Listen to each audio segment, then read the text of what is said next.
your seatbelt. Today is Ascension Sunday. Stop. When is Ascension Day? 40 days after Easter. So actually it's Thursday. Now, I try to have church on Thursday, but even Mrs. Isaacs wouldn't come to this. I'd be the only one down here talking, which I'm not, doesn't bother me. I don't mind. I talk all the time and nobody listens. I'm used to this, right? Okay, so we're rolling today into Ascension Day. And next Sunday is Pentecost Sunday. What does that mean? Wear your red socks to church. Red day is Pentecost Day. Now, why is this an important thing? You know, I talk about this all the time. In order to be a Lutheran Christian, you have to be able to count to 5. I know that's asking a lot. You have to be able to count to 5. What is this? Every Christian should know the life of Christ and be able to expound on this. And what is it? I printed it here in the bulletin for you in case you missed it the first 10,000 times. The birth of Christ. That's Christmas story and everything related to it. What's the big deal? The Word became flesh and dwelt among us, and we beheld His glory. The life of Christ. That Sermon on the Mount stuff, we're going to be talking about that later on this summer. What did Jesus do when He was here? What did He teach us? Then the death of Christ. That's Holy Week stuff. Passion Week. Why was He crucified? The Lamb of God who takes away the sins of the world. Then the resurrection of Christ. We're called Christians. We worship on Sunday because each Sunday is a mini Easter. Christ rose from the dead. That's a central focus of the Christian religion. The resurrection of Christ. And today is a Sunday. What does that mean? Ascension Sunday. And again, unfortunately, of the 5 points of the life of Christ, the A is the one that seems to be the most neglected. Not only because it falls on a Thursday, but because we don't really think about that a whole lot. And I first ran into this years ago. On internship from seminary, they sent me to a place called Ascension Lutheran Church. Yeah, in Long Island. And, you know, I know about St. Paul and I know about, Trinity Lutheran. I know about all that. But Ascension, what an odd name for a church. So I started reading up on this, and you know what? It's really important to be able to know about Ascension and what it means. So that's what we're here to do today. All right, now, first of all, today we have 2 readings. So in your today's readings, we have the book of Acts first, and then we have the gospel lesson. Okay? Stop. Who wrote the Gospel of Luke? Luke. Oh, you're good. The Gospel of Luke, written by Luke, the beloved physician, 2nd generation Christian. Who wrote the book of Acts? Luke did. So in other words, you want to read Luke, and when you get to Luke 24, skip John and jump right into Acts. It's all one long story. Right now, Luke, in the beginning of the Gospel of Luke and in the beginning of his book of Acts, he talks about this person in the first book, Theophilus. You know what Theophilus means again. It's a funny name for us, our ears, but it's a beautiful name. Theos means God. Philo means love. Philadelphia, city of brotherly love. Philo means love. So who is he? God lover. That's his name, God lover. Now, I like to think that it's a real person, but I also think that he's talking about us. We love God. We want to know more about Jesus. If you want to know about Jesus, you want to know about how did the gospel go from Jerusalem to the ends of the earth, which would include us. How did that happen? That's why you read Luke and you go right in and you read Acts. Now, there's an overlap. At the end of Luke and the beginning of Acts, there's an overlap period. Some of the material, the linking point, it's like if you have a trailer, you have like a pin in it or something that holds the trailer. The linchpin is the Ascension story. Got that? So the Ascension story is so important that how many times does he mention it? Twice. Once at the end of Luke, once at the beginning of Acts. Again, repetition in the Bible means it's important. It doesn't mean you just gloss over it and la-di-da, you skip Thursday and don't really think a whole lot about it. No, you need to think about what Ascension means. So let's take a look at this story then. First of all, we're going to break this up into 5 points. 1, 2, 3, 4, 5. Okay? So, in Luke chapter 24, we have the story of Jesus. And these are called post-resurrection stories. Stop. The Gospel of Luke has chapter 24 features the women go to the empty tomb. The tomb is empty. Jesus rose from the dead. During that time, that's Easter Sunday morning, now until Ascension, which is Thursday, it's a 40-day period. In the Bible, the number 40 isn't just a random number. It means the number of trial and testing. It's a time of transition. Remember, the children of Israel, what did they do? They're slaves in Egypt. Moses leads them out. They're in the wilderness for 40 years. What do they do in the wilderness? That's where it's the birth of a nation. There, they are taught, and it's a transition period from a period of slavery to entering the promised land. 40 is a transition time of trial, time of testing, time of transition.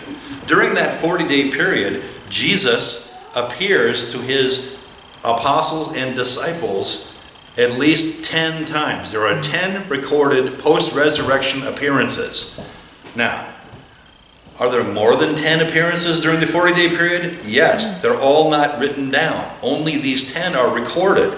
He appeared other times that are not written down. Now, the 10 that are reported are extremely important, and a couple of them would be things like the story of doubting Thomas. We talked about him several weeks ago. What's the big deal about him? He's a skeptic. He's a hard case. The hard case is convinced. Why is he convinced? He meets the risen Lord.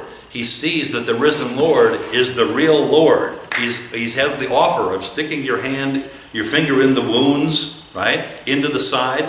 In other words, the same Jesus that died on the cross, that was placed in the grave, appears to Thomas, and he's convinced. Extremely important.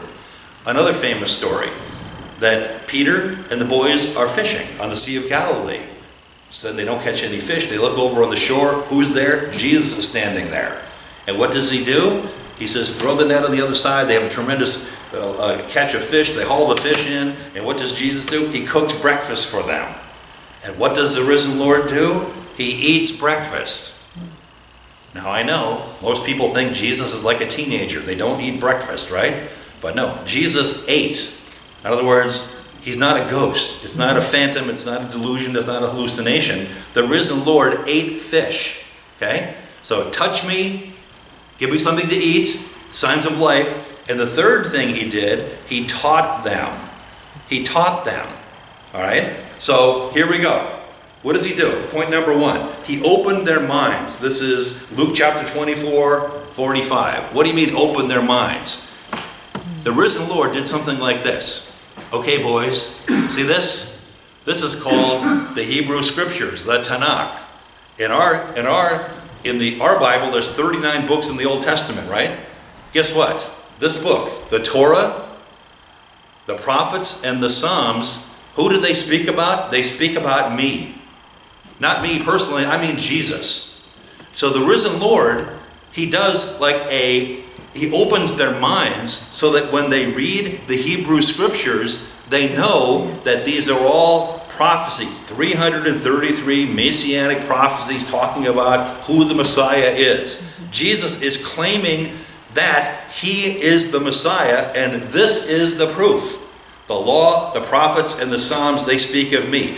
This is a fancy way of saying, we would say, the Old Testament is about me. Okay, so what did he do? Touch me, eat the fish, opens their minds. So during the 40-day period, he wasn't just sitting around going, okay, yeah, I'm alive. Isn't this wonderful? He was doing something. He's teaching them. Why? Because when the sent out ones, the apostles, go around the world, we don't just say, he died, he was buried, he rose again, you can go home now. No, there's a content to the Christian religion. The content is not just the New Testament, it's the entire Old Testament is a book about who Jesus is. You got that? And he unpacks that during the transition period, during the 40-day period. Okay? So he opens their minds, and the law and the prophets are talking about me. And what's the big thing? He opens their minds so they understand the Scripture. And what's the key thing? That it is written, the Christ, the Messiah, the Anointed One, should suffer and on the third day rise from the dead. You got that? Okay? So it isn't just, We like the book of Proverbs because they're wise sayings from Solomon. We like that. But no, the teaching point of the Old Testament is that the Messiah is going to suffer and die on the cross. By his stripes we are healed. That's book of Isaiah stuff. In other words, it's very, very specific what the gospel is. The death, burial, resurrection of Christ. I'm the Christ. This Old Testament is about me. He opens their minds. Then what does he do? Then, point number 2, he leads them out as far as Bethany. Oh, in one ear, out the other. What do I know? What do I care? Yeah, where's Bethany? Yeah, it's over there. The window, right there. That window there. Remember, think about the Bible. Jesus is the Word who made flesh, dwelt among us. He breaks into the time and space continuum. It isn't just a Winnie the Pooh story. It's a fictional little woods or something. No, he actually was at a real place at a real time. So the geography, the maps are extremely important. Okay, so ready? Here's our model. That's the temple in Jerusalem. This is the Temple Mount. You stand right here and you look across. There's no trees. 2 miles away to that window over there. That's Bethany. I recall hearing about this one time before. Yeah, you think you did? How about this? John chapter 11. Martha and Mary and their brother Lazarus. In what town? Bethany. No, it's not. It was Poughkeepsie. No, what town? Bethany. Bethany. Right there. Right there. Right there. Right there. That's where Jesus says to the dead man who's dead for 4 days, Lazarus, come out of the tomb. Right there. Okay? Bethany, right there. Now, what's that wall? That wall is the Mount of Olives. It's a mountain chain. How we have mountains around here that are in chains, okay? So you have Mount Zion. The Mount of Olives is over here. What's that cross that's hanging up over there? Isn't that great? It's been hanging there for maybe 10 years now. And I like it because it's made out of toilet paper tubes. Yeah. Isn't that great? It's fantastic. It needs a little attention because the humidity makes it sag a little. Yeah. But I like that. That's our Mount of Olives. So from here, the Temple Mount, to the Mount of Olives, that's 1 mile from here to there. 1 mile across. And what's here in the middle here? The Kidron Valley. It's a deep gorge. So you start up here at the Mount of Olives and you walk down the side of the hill, through the gorge, and you enter the holy city. Who did that? Jesus did it on Palm Sunday. You got that? Palm Sunday, the Palm Sunday walk is from the Mount of Olives. So Bethany, Mount of Olives, the Palm Sunday walk, okay? So he takes them out of the holy city of Jerusalem, okay? They're in the upper room, right? They go across up here to the Mount of Olives. Now, he leads them out. Now, that's Luke chapter 24, verse 50. Then what does he do? He gives them a mission. Okay? So that's in Acts chapter 7. He says what? He says, go into all the world. Right? Go into take the ends of the earth. Now, is that important? Yeah. It's important because Christians are not called just to sit there in Jerusalem in the upper room having a party together. We like to be together, especially us. We like anything involving food. We love this, right? Christians are supposed to get out and do the thing. So in other words, how did Christianity go from a small group of people in Jerusalem, followers of Jesus at the Ascension, to an international religion? Because they listened to what Jesus said. Go into all the world, make disciples, baptizing them in the name of the Father, Son, and Holy Spirit. They did it. So Jesus is giving them instructions as he's walking on the way to go up to the Mount of Olives where the Ascension takes place. They're being instructed for 40 days what they're supposed to do. Now, do we do this? Not really. We like Jesus and all that, but we don't really do what he tells us to do we? Well, he gives us simple and direct instructions. Okay? That's what he's doing here. He's go into all the world, right? So then what does he do?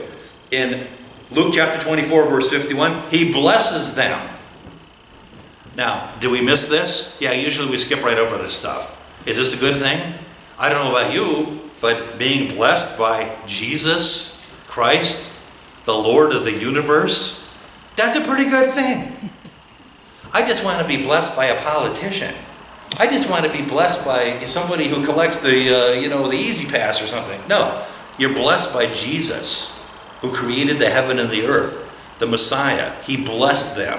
Now, Is Luke and Paul and the rest of them running around the country, the world, making stuff up? Trying to get members or something because they want to balance the budget or something? No, they're doing the work of who? Jesus. Yeah, they're doing the work of Jesus, and he blesses their undertaking. So, did Paul invent the Christian religion, or did Luke make it up or something, or Matthew or John or something? No, they have the blessing, the seal of approval of Jesus himself. He blesses them in their activity. I don't know about you, but that's a pretty good thing. Again, do we miss that? Yeah, we miss it because we don't come to church on Thursday, right? You know what I mean? So this is why this is an important story, okay? So he blesses them. And the fourth thing that happens then, he parts from them, okay? This is Luke chapter 24, verse 51. So his last words are a blessing, and then he parts from them. Now, if you have the cover of your bulletin, you can see this. Artists have a real problem and a real field day with the Ascension. How do you show something like this? I mean, what a strange thing to do. What's that? That picture. Oh no, the picture on the back there, this is the Eisenheim altarpiece, which is outside of Colmar, France. And that's called Grunwald. He's the painter, and this is from 1518. That's the resurrection of Christ, not the Ascension. Okay. Yeah, I love that picture. I've had the privilege of seeing it twice in my life. Yeah, and you stand there, and it's big. It's an altarpiece. It's like the size of our thing. And you look at this, and it's like, wow. It's like he's inside of a bubble of light, standing there, you know. And he's like, yeah, I could do it again too, no problem. And what a great. I love that picture, right? So Luther's doing the Reformation in Wittenberg, and Grunwald is painting this beautiful triptych thing. It makes me speechless, right? That takes a lot. All right, so the Ascension story is 40 days later. It might have looked something like that. I don't know. Artists have a real problem trying to, how do you show this, right? It's not something that happens every day, you know? Oh yeah, I saw the mayor of Hoboken ascending into heaven. You know what I mean? It's outside of our realm of description. How do you describe something like that? So artists have a field day with this. And so if you just stick to the bare story, he's taken up, he parts from them. Now, if you go to Israel like Nancy's been, you went to the Chapel of the Ascension? Is that interesting? Where is it, Nancy? At the top of the Mount of Olives. What? At the top of the Mount of Olives. They have a chapel. And how old is that chapel anyway? Maybe like 1,000 years or something? I mean, pilgrims have been going to this place for like 1,000 years. And it's tiny. It's like a little tiny, maybe it's like the size of the center pews here.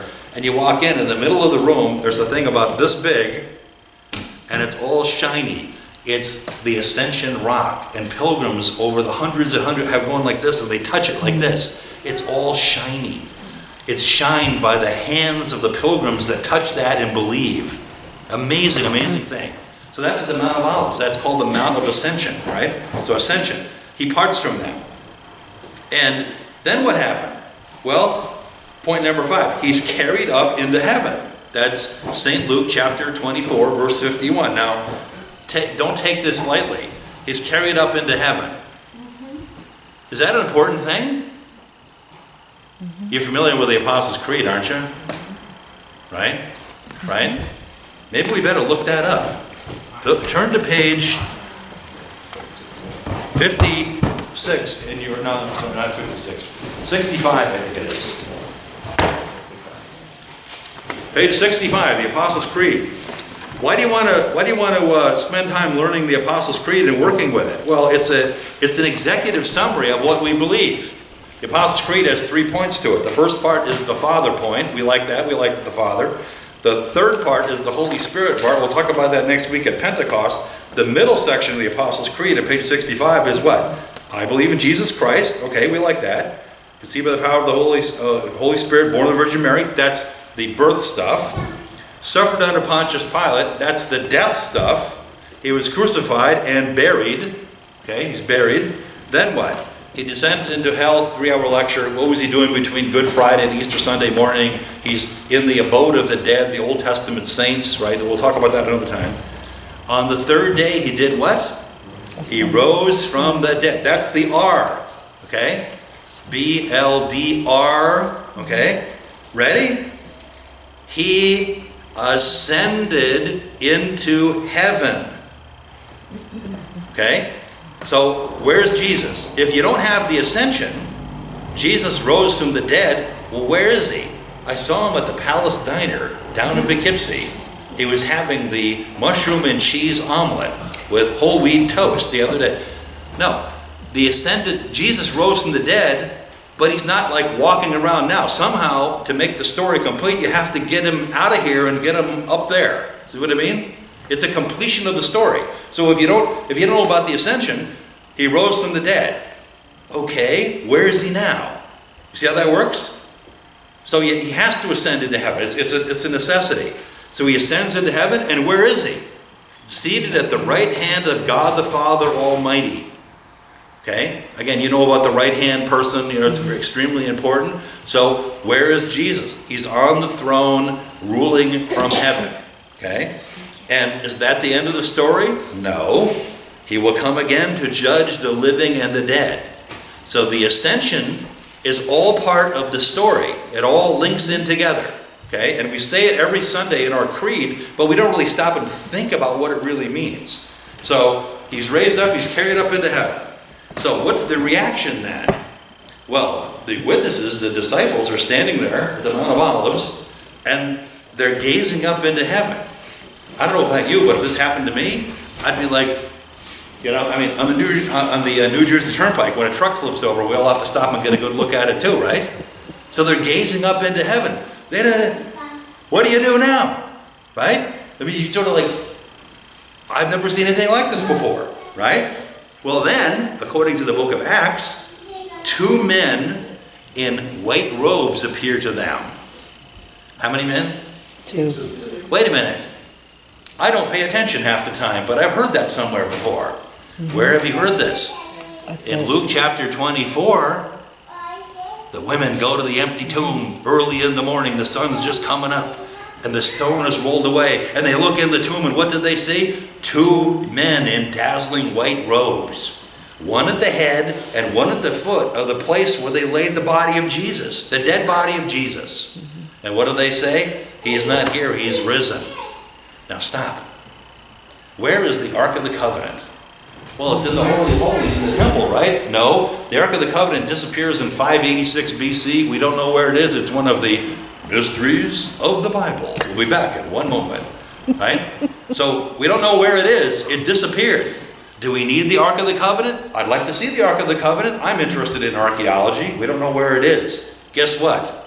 The new Ark of the Covenant is the empty tomb of Jesus. The old Ark of the Covenant is the place where Yahweh met the earth. It's like our spark plug, like this. Heaven and earth meet at the Ark of the Covenant. Here, the new Ark of the Covenant is the empty tomb of Jesus with the 2 cherubs, the 2 angels, one at the head and one at the feet. That's the new contact. You want to get to God? You don't get to God by going to the temple and going through the Ark of the Covenant anymore. No, you go to the empty tomb of Christ and you listen to what the 2 men have to say. He is not here, he has risen. And it happened again. Here we are at the Ascension. 40 days ago, the 2 men were talking to the women at the tomb. Now the 2 men are addressing the people who are standing there gawking, looking up into heaven. And what do they say to him? They say, I'll read it right to you. Okay? Men of Galilee, why do you stand looking up into heaven? Why are you standing here gawking? Galilee, look at that, right? This Jesus, stop. What Jesus? This Jesus. Are there many Christs? Are there many Jesus running around? No, there's only one Jesus. This Jesus. Which one? The one that was born? The one that lived? The one that died? The one that was buried? The one that rose again? And the one that ascended to heaven? The same Jesus. Not a fake Jesus. Not a counterfeit Jesus. Not one who claims to be Jesus. Not who looks like Jesus. Not who acts. No. This Jesus. This Jesus. Who is he? Who was taken up into heaven. Okay, so the Ascension story. The way he came up, where was it? At the Mount of Olives. He goes up into heaven. The way he was taken up into heaven will come in the same way. Okay, How's Christ going to come again? In the same way that you saw him go up into heaven. Now, is that something that we need to hear and know about? Yeah, it's just a lot. In the last 2,000 years, you can make a list of several hundred, maybe even more than that, lunatics who have claimed to be the Messiah. I'm the new Jesus. I'm completing the work of Jesus who didn't fulfill the mission. David Koresh is one. But it's an endless list of these people. And I don't blame the lunatic people that claim to be Christ. Maybe they're off their meds or something. Who do you blame? The people that listen to him. The people that give him money. Shame on you. You have the Bible. You're supposed to read the Bible. Don't believe me. You read the Bible. The Bible tells you plainly. What does he say? Why are you standing here looking up into heaven? Why are you, speculating about when is it going to be? No one knows the time or the place, right? Earlier it was in the Gospel in Acts, Jesus says, don't waste your time speculating on when the end is going to be. Why? Because God the Father knows when the end is going to be. And it's going to take place at a time you probably least suspect, right? And so he's going to come in the east, in the clouds, with an army of angels, the same way that he went up, he's going to come down. And where is he going to land? At the Mount of Olives, according to the Bible. Now, who believes that? Jews believe it, right? If you go to Jerusalem, right here, stand on the Temple Mount and look over there, what do you see? Thousands and thousands and thousands of graves. Just like we look out the window and see graves here, that's nothing. That place is packed so tight. It's all graves. Oskar Schindler is buried over there. He has the honor of being buried there. So Jews believe that when the Messiah comes, he's going to cut down the Mount of Olives and they're going to be raised first because they're in closer proximity to where the Messiah returns. It's kind of a neat thing when you think about it. Okay? So Jesus, the two men say, the way he left is the way he's going to come back. And so what do we do in the meantime? Well, here's what you do. It says here, and what did they do? They worshipped him. Okay? What do you do about Jesus? You worship Jesus. What do you do about Jesus? You worship him and you listen to what he says. Then, what do? You do what he tells you to do. Okay? And this is what they did. They went back to Jerusalem with great joy. Like you would think they'd be like upset. Jesus was taken away up into heaven. I'd be a little perturbed because I want him here. No, they understand to complete the story, you have to have the ascension. And they return to Jerusalem in great joy. And what did they do?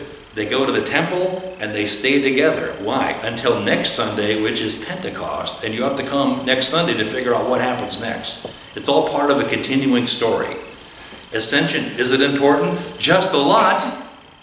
Ascension is really, really important. You need to think about this. One other quick thing, wrapping up. I know we're running out of time here. In Europe, this is a big deal. If we were a small country church in rural England, you know what you do? You make the teenagers go out with sticks. And they beat the boundaries of the parish. So you have to go around the boundaries of the parish to drive out all the evil spirits. It goes back to like the Middle Ages. So Ascension Day is when they get some work out of the teenagers in order to beat the ground like this. What a great thing. They also have a tradition in Wales where if you have a chicken who lays an egg on Ascension Day, the egg will never spoil. Fantastic stuff. Fantastic. Right? So they have all kinds of interesting folk traditions that go along with Ascension. Right? And I think it's a beautiful thing. These traditions are they're kind of neat, like work the holiday, right? So with that, we better end. Now you know about Ascension. Amen.